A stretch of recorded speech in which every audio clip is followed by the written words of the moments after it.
Hey there, everyone. Today I just wanted to do a short video talking about what is logical positivism. Now, this is a movement in philosophy that starts around the 1920s and is basically dead by the 60s. And it represents a sort of materialist reductionism that seeks to find an objective ground for meaning. Because in 20th century philosophy, particularly Anglo-American philosophy, philosophy of language was very important, talking about the way that we establish meaning or sense to concepts, to words, to emotions, and things like this. And in philosophy of language, there was a real meaning crisis that needed to be solved, and the logical positivists come in with their influence from the philosophy of science, and they attempt to find an empirical backing for meaning.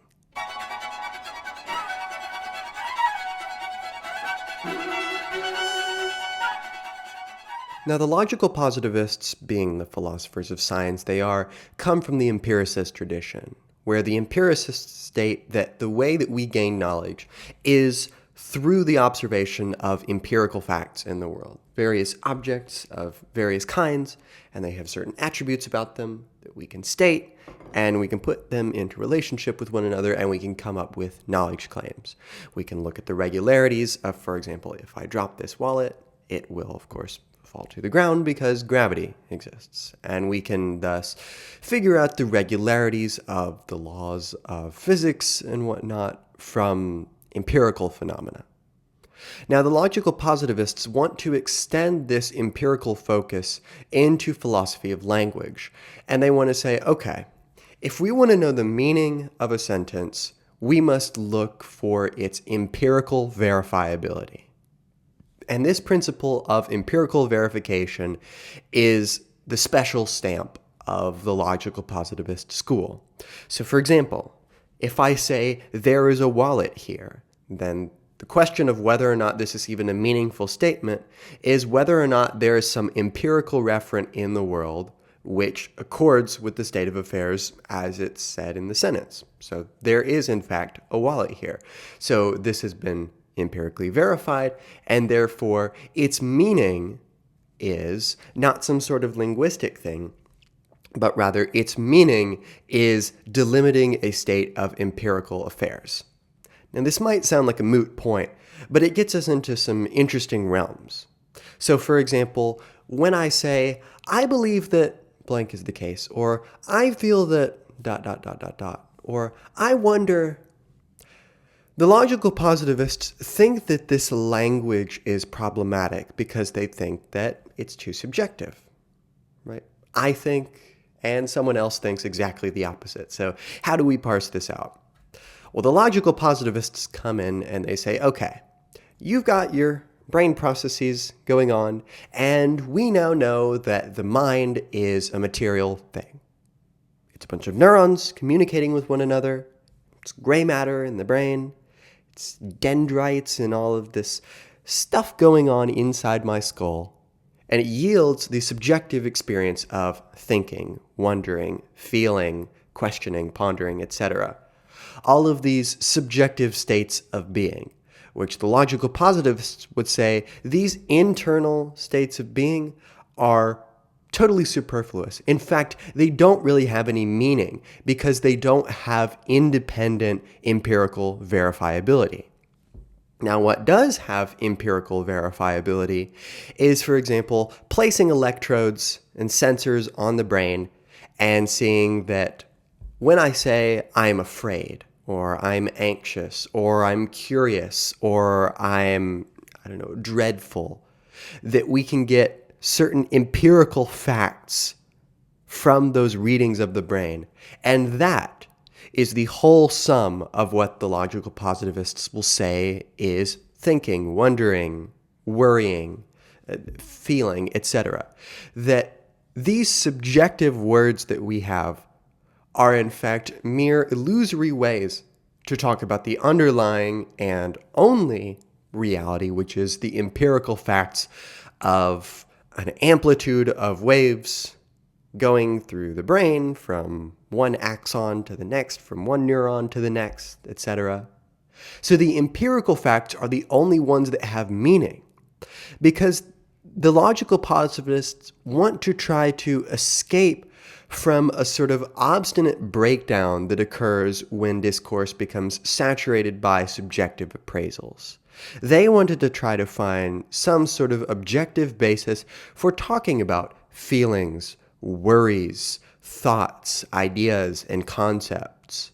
They wanted to try to find a way to pierce through certain problems and find a way of thinking about what is objectively the case. They're trying to bring a scientific, empirical basis into even philosophy of language.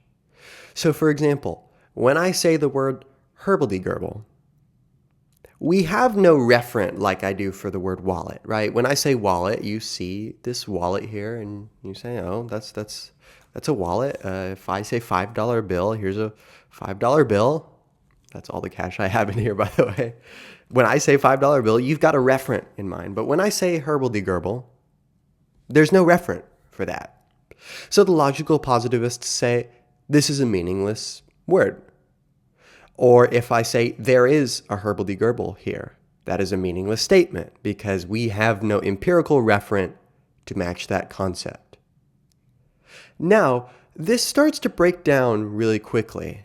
When I say, for example, that there's nothing in the field, that there is no wallet or $5 bill right next to me, but I just say, there is a $5 bill here. Well, you know what a $5 bill is. You know what here is. It's the immediate vicinity, or we can negotiate how immediate that spatial location is. But this statement has meaning, right? I can hypothetically imagine what it would be like for this to be the case and imagine it being empirically true. And even though there may be no empirical $5 bill in front of me, it's still very much a statement that one can make meaning out of. Now, the logical positivists here come with a little bit of a cop-out, in my opinion, which is they have this idea of hypothetical empirical verifiability. In principle, is it possible that this could be empirically verified? But in my opinion, this just kicks the can down the road. And instead of actually holding to their empirical principle, it weds one to, for example, the previous familiarity one has with concepts and the assumption that one could fill in the absence of empirical data with a hypothetical. But this hypothetical, of course, can only be done through subjective thought, through the creation of an internal representation of what it would be like for that statement to be true. So we get to some weird statements where we can totally make meaning out of these. I mean, even if I say something in another language, wo ist Gott? Okay, you might not know German, but you can make some kind of meaning out of this insofar as you can hear this, and if I said the statement a couple times, you could probably repeat, wo ist Gott? And eventually, you could come up with what this means. You're already making some kind of meaning out of it by saying that, well, it's different from what I'm used to. It's 3 words, wo ist Gott? Right, so you can start to make meaning out of things even that you don't have an explicit concept of already.